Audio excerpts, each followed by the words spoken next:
hard off dancing, y'all. Okay, this is your girl Tony from Cookies and Ish. I want to say hello to y'all, and of course, welcome to this video. I'm actually making some oatmeal, my famous oatmeal raisin cookies today. So like I said, definitely I'll be walking y'all through this whole thing. You'll hear me talk in the beginning, but of course, all this mixing is too loud. You can't really talk over it. So I just want to say thank you for tuning in.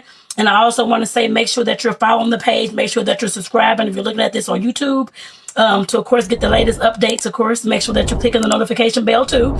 Like I said, to make sure that you're getting the latest updates. So when I drop videos such as this, a baking demo, cooking demo, and our teaching videos. So, because your girl is a coach and a social worker, too. So, this is something I love in my part-time, y'all. So I know I'm being silly. So like I said, definitely welcome to the video. I already got 3 sticks of butter in here because this recipe takes a lot of stuff, y'all. So it takes 1.5 cups of butter. And like I said, I'll actually put the, what is it called? The recipe in the description of the video down below. So make sure that y'all click on that and check it out. And like I said, make your own cookies, oatmeal raisin. These gonna be some big ass cookies by the time I get done. Y'all will see the whole thing going through. But like I said, definitely welcome to the video. And let's go ahead and get this stuff started, y'all. Let me go ahead and start getting my little stuff on in here, I guess. All right, y'all. All right, y'all. It's mixing time. This is where I mix those 3 whole sticks of softened butter, y'all. And as y'all see, I'm whipping. I'm whipping away, y'all. But like I said, this takes about a few minutes. I would say, of course, it's sped up for this, of course, so it can go faster, so you wouldn't hear, so it won't take like 30, 40 minutes just to mix, just so y'all can see me making these. So like I said, definitely. And as you see, I stopped. I didn't have nothing ready, prepared, nothing in my little cups. Nothing like that at all. Next time I will make sure I have all this stuff already sitting out ready to go. But as y'all see, I just dumped in 1 cup of brown sugar. For this recipe, you're actually going to use 2 1/3 cup of packed brown sugar, just to let you know. So that's all the brown sugar there, y'all. As y'all see it being added on in there. Like I said, y'all, your girl is measuring stuff as I went along. This teaches me a lesson, I guess I said. Because it takes forever, y'all. When you're not prepared as you should be, I guess I'd say that. So like I said, this is definitely teaching me for future reference for future videos and stuff like that too. And then for the sugar, regular sugar, y'all, there is 1 1/4 cups of regular white sugar. And y'all gonna see, I put some of it in there already. There's the rest of it, okay. Gonna say, where is that, y'all? Where is that now? But there it goes. So like I said, definitely that's the sugar. Like I said, it was 1 1/4 cup of sugar, y'all. Now it's time to mix all that together with the butter. And it may just take a little while because it's going to get kind of gritty and that kind of thing, as you can see, until it starts getting a little bit more smooth. That's when you want to stop, when it starts getting smooth. Because you definitely want to beat it to make sure it's, like I said, light and fluffy. So once it starts getting smooth, you know you're in the right place. But y'all, I hope y'all doing well out there. Make sure that y'all, of course, subscribe. Click the notification bell for all the notifications that will, Lord, make sure that y'all subscribe to the channel. And then, of course, make sure that you're highlighting that little bell icon so that you can get all the things that I upload. Make sure y'all do that, y'all. And there is 1 egg going in. The eggs for this recipe is actually 2 eggs. I always beat my eggs 1 egg at a time. But you can do it however you like. But like I said, I do mine 1 egg at a time. And that was the first egg that just went in. The second egg should be coming shortly. There we go right there. Now I'm mixing that too until it gets, like I said, well incorporated. And like I said, that was 2 eggs for this recipe. Or for 1 mixture of this recipe. Because I've made sometimes double. But for 1 mixture of the recipe, it's 2 eggs. And we putting the vanilla in there now, y'all. It's 2 Lord, 2 teaspoons of vanilla. Y'all can't talk today. I don't know what's going on. You see a girl, you can't talk, there's something going on. Lord have mercy, Jesus. So doggone crazy.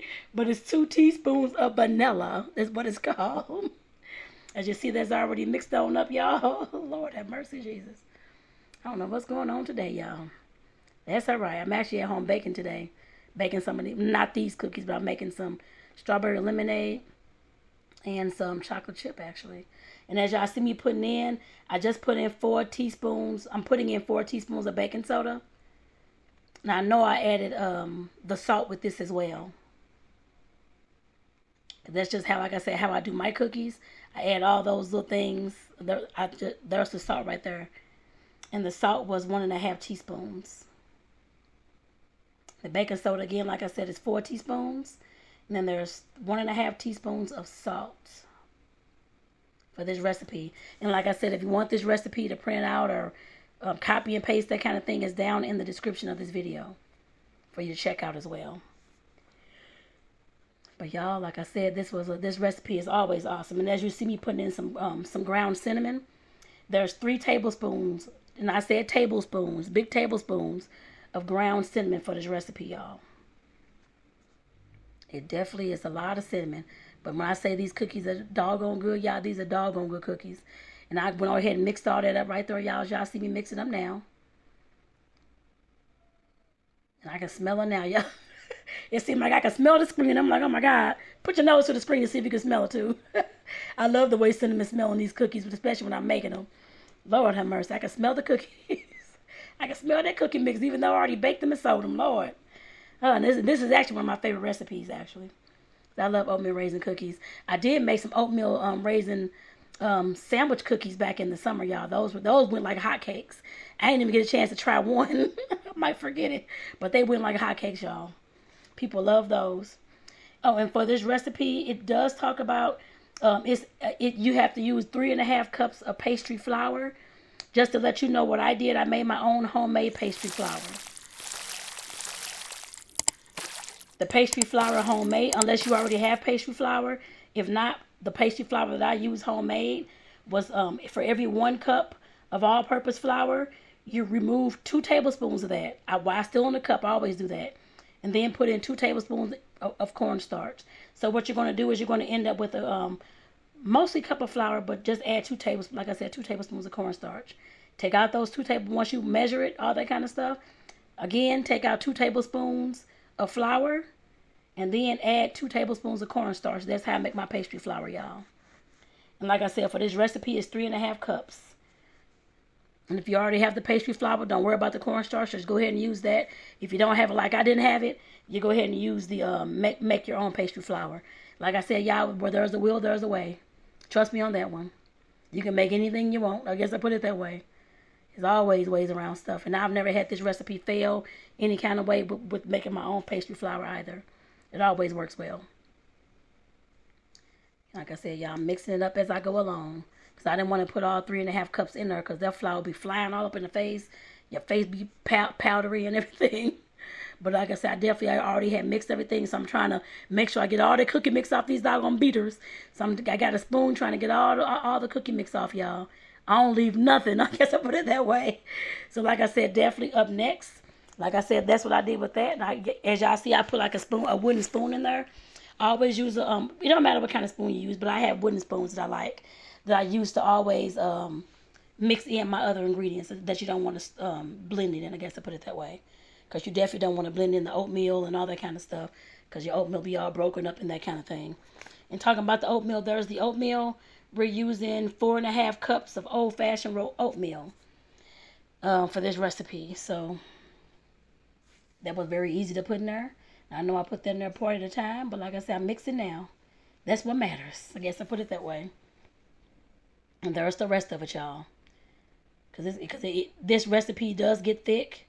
That's why I put that oatmeal in there in 2 parts. Like I said, definitely gets really thick. Then you gotta, like I said, still put the raisins in there. Like I said, it gets pretty thick, y'all. And it makes a lot of mix too. I make 6-ounce cookies, half-pound cookies, and this mix probably makes about 6-ounce cookies. It makes a lot. It makes a whole lot. So like I said, you can definitely freeze some of this. And as y'all see, I just put all the raisins I had in there.